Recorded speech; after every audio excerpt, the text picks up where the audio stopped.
Diek. Goeiedag. Brooikoning. Ja, ja. Ziet gaan brooien? Ja, ik heb even geen tijd. Ja, maar meneer Verkoelen. Ja, ja, ja. Wie worden zo beneden door de betekenis van het burgtje wat hier hinkt? Mag je door? Dat meidje van Gwen. Gwen, dat heeft toen een dwarslesie heeft gekregen. Eerst aan een hersenbloeding. En toen heeft hij een dwarslesie gekregen. Hebben ze hem aangereden toen naar ziekenhuis ging de laatste keer. En een dwarslesie. En daarvoor hebben we dat pleintje naar hem genoemd. Leuk. Mag je door? Is dat het meest linkse hoes? Nee, nummer is dat 12? 32. 32. Gaan we door aanbellen. Door mag gaan bellen. Brooikoning bedankt. Ja, geen dan. Hoi hè. Hoi, hè. Geweldig. Zo'n schort wil ik ook. Brooikoning. Zeggen ze ook wel eens, hè, wat best tegen een brooiert. Als ze ergens niks van kent. Wat zei ze, Rudy? Ja, nog wel een keer. Ja. Daar is hij, mijn stoes. Want op televisie is hij aan.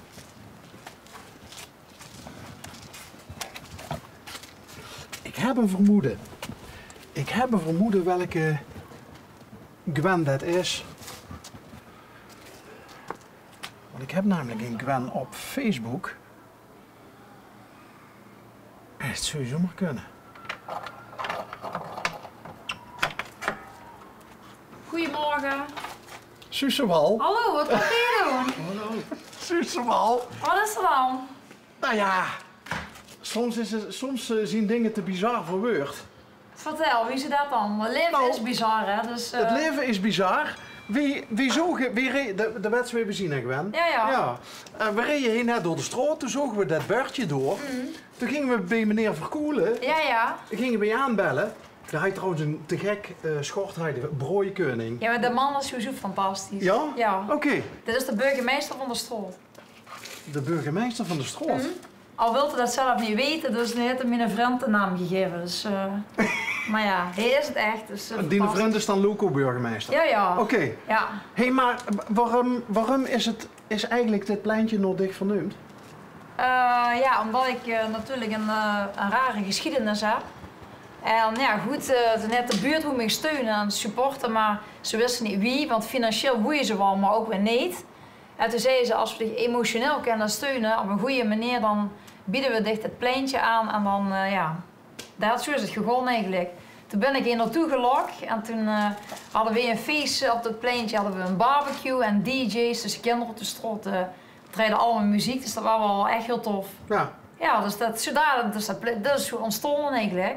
Door een hechte buurt en de leukste straat van Venlo. Dus, Even tegen de mensen, want nou ja, wie dat zo druk gaat, dan heerst elkaar bijvoorbeeld op social media, maar we hebben elkaar nooit echt uitgebreid gesproken. Hè? nou, niet uitgebreid, Nee. maar vroeger wel, maar dat ben ik waarschijnlijk vergeten. Oh, vertel. Want ik heb stage gelopen bij Omroep Venlo en toen was het mijn collega.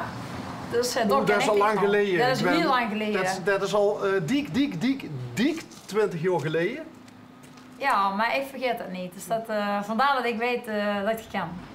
Hey, nog even iets meer over over die verhaal. Wat meneer Verkoelen, de burgemeester, zei van ja, maar Gwen die hebben zoiets aangereden. Wie is dat gegaan? Ja, ik zat dus op de fiets en toen... nee, ik moet eerst vertellen, in 2009 heb ik eerst een herseninfarct gehad.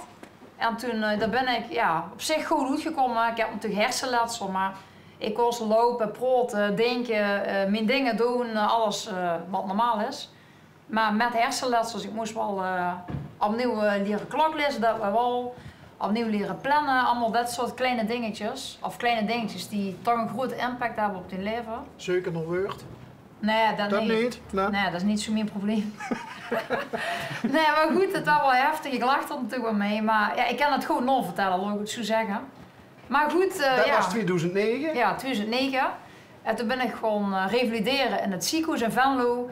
Maar na een half jaar bleek dat ik toch wel andere beschadigingen had. Dus wel hersenbeschadiging. Maar ik had dus geen tiesbesef. Dus als ik moest koken en ik ging patatten koken, ja, als mijn vriend thuis kwam, waren die snotgaar, want ja, ik had geen idee hoe lang ik die moest laten koken, want ja, de tijd was gewoon ja, weg. Als ik klok keek, ja, dat zei me ook allemaal niks, dus heel raar. Heb ze daarom ook geen horloge aan? Nee, ik ben gewoon nog niet zo lang wakker. Maar goed, er staat en ja, toen zei je zelf, want ik word er heel onrustig van oh, wie laat dit, want wie zou je niet kunnen aanspreken om 2 uur of om 4 uur, want ik had geen idee wie laat dat ik dan ergens moest zien. Ja, dat is niet voor te stellen, maar goed, hetzelfde wie kleine kinderen dat hebben, die moeten ook ja, tijdsbesef krijgen en klok leren lezen. Dus dat heb ik allemaal opnieuw moeten leren. Dus veel revalideren in zowel Venlo als in Nijmegen. En ik had een hele goede ambulante hulp, die heeft me echt super goed geholpen. Dus hier in het huis, ik kan het niet voorstellen, hingen overal A4'tjes met klokjes en planning wat ik moest doen. Dus ja, heel apart. Ja, dus dat. En toen ging het steeds beter, maar toen zijn we toch in Nijmegen nog terechtgekomen bij de Samatische kliniek om ja, een bolle puntje op de i te zetten. Nou, op zich ging dat goed, wie toch klaar was. Toen ben ik nog nog een paar dingen gaan bekijken en gaan leren en nog beter aanscherpen. Maar toen fiets ik dus naar de therapie. En net wie ik even moest steken, toen word ik aangereden door een niet oplettende vrachtwagenchauffeur. En die man, die ging dus de verkeerde stroom, die ging rechts erin, maar dan mocht alleen maar rechtdoor of linksaf. Ja, en toen had ik dus weer pech, want joh, door mijn infarct toen, ja, had ik in één keer een complete lege dwarslesie. En toen, ja, tot op heden is dat zo en dat bleef ook zo, totdat ik ooit dood kon. Dus dat. En door Maar daarom is mijn motto staat erbij. de kleine lettertjes. Ja, life won't wait. Want het kan voor iedereen zo gedaan zien. Dus ja, ik heb het helaas al 2 keer redelijk van dichtbij meegemaakt. En steeds weer het geluk gehad, om het maar zo te zeggen. Wist ik het geloof dan ook nooit even kwijt geweest? Ja, tuurlijk. Ik heb ook mijn mindere dagen. Maar iedereen meent, oh, ik ben lach altijd. En, ja, best wel dik kwads. Maar ja, goed, ik ben gewoon een optimistische persoon altijd geweest. Dus het geluk is dat ik daarom steeds weer de kracht probeer bijeen te zoeken om ja, verder te komen. En ik heb een goede achterban, mijn vriend, mijn familie, de buurt uiteraard. Hè, dus ja. Ja, daar ben ik heel blij mee. Maar ja, goed, ja, dat is af en toe ook heel zwaar. Maar ja, dat zien mensen niet. En de mensen die dat niet zien, die hebben gelukkig nog nooit wat meegemaakt. Want als ze zelf ooit gezeik mee hebben gemaakt in hun leven qua gezondheid of whatever, ja, dan weten ze dat het allemaal wel heel zwaar kan zien. Dus ja. Dus dat. Maar daarom zit dat motto erbij en ja, dat motto dat helpt me wel op de been, zeg maar. Dus dan, Het leven wacht niet, dan moest er middenin blijven staan. ja, dan moest gewoon, als ze van dat dicht denkt, oh, ik wil, weet ik het, de Venlo gewoon rennen, de halve of de 10 of de halve, of ik wil een marathon. Ja, dan ga ik dat gewoon doen, want als het nog niet is, dan kun je het misschien nu meer ervan. Ik ben zo ongelooflijk sportief. Zie ik wel eens drukker Ja, langskomen op maar ik ben sportief. social media. Dus vind je het vervelend als ik, want dan hadden ze het net over die familie, hè? Dine Paap, voormalig profvoetballer en VVV-icoon Ger van Rosmalen. Dat was een held uit mijn jeugd. Enorme bikkel. Heb ze dat bikkelen ook wel een beetje van hem meegekregen? Ja, dat weet ik wel zeker. Hij is sowieso altijd mijn held, hè. Dat snap ze wel. Maar het sport heb ik ook absoluut van mijn vader. En het doorzetten en ook van mijn moeder trouwens. Maar ja, van mijn vader, die sportgene heb ik zeker meegekregen. Ja. Maar het zit er ook in of niet in, denk ik. Heb je ook in de gaten dat ze misschien ook wel een voorbeeld voor mensen is? De manier waarop ze in het leven stiert? Ja, soms wel en heel vaak niet eigenlijk. Dus, Heel vaak niet. ja, nee, want ik doe het gewoon wat ik denk wat goed is. Dus niet dat ik me eerder denk, oh, nou gewoon eens even mensen inspireren of laten zien ja, wie ik het doe. Nee, ik doe het gewoon wat ik denk dat het goed is. En ja, als ik toch mensen mee onbewust kan motiveren of inspireren, ja, dan is dat superleuk natuurlijk. Ja. Maar ik geef uiteraard ook wel eens lezingen en gastlessen bij of scholen of bedrijven die me benaderen. Ja, dat is toch wel meer gericht op het motiveren of inspireren. Ja, dat vind ik dan ook hartstikke leuk. Maar evengoed ben ik wel dezelfde persoon. Alleen dan iets meer opgemaakt in de pruik wat anders.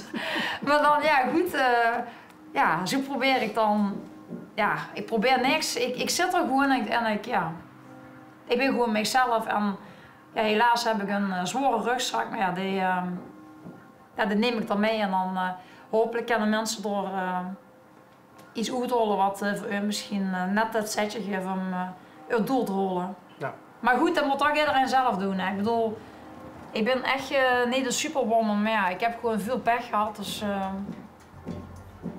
Maar goed teruggestuiterd. ja, alleen nu heb ik ook weer epilepsie erbij gekregen sinds dit jaar. Dus ja, goed, daar ben ik ook niet zo vrolijk van. Maar ja, dat is ook weer een pech of geen pech. En daar hebben we ook een pech bij gekregen. Dus ja, goed.